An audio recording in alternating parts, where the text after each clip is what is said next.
Assalaamu calaykum waan idin salaam nabana asxaab sharafta leh ku xiran channelkayga soo dhawaada magacaygu waa Xasnuur insha Allah maanta muuqaalka aan rabana idin wadaago waxa uu ku saabsan yahay 10 faa'iido oo laga helo marka timirta. Qodobka koowaad timirta waxay hodan ku tahay dhisidda murqaha marka uu qofka jirkiisa soo gaaro xanuun ama dhaawac.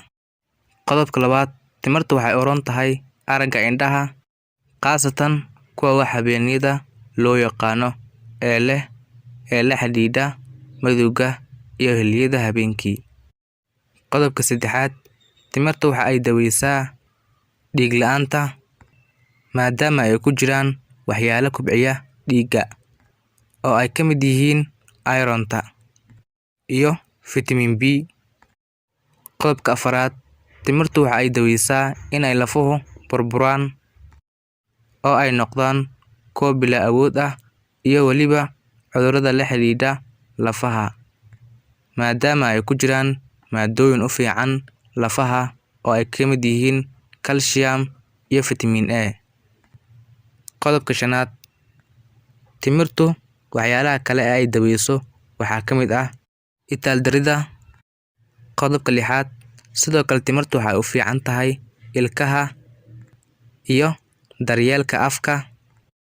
Qodobka toddobaad ee faa'iidada timirta waxa ay qani ku tahay vitamin A kaasi oo ka hortaga qaleylka iyo kobcinta indhaha.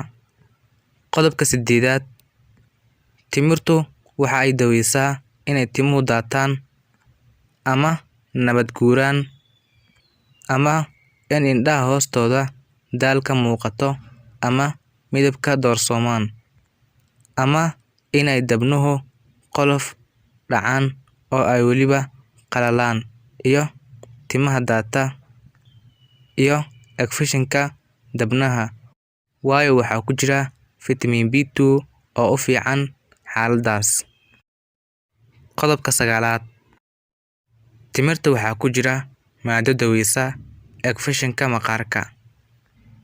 Qodobka tobanaad ahna qodobka ugu dambeeya ee faa'iidada timirta waxa ay daweysaa xanuunada ku dhaca cirridka waayo waxaa ku jira maadada loo yaqaano vitamin G.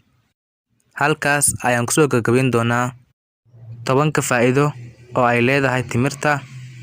Haddaba intaan muuqaalkiisa kale ee xiga aan wada kulmi doono waxaan idinkaga tagayaa sida ay nabadgelyo. Channelkan subscribe la saaro muuqaalkana like saar siina share garee si ay ugu faa'iideystaan saaxiibada kale.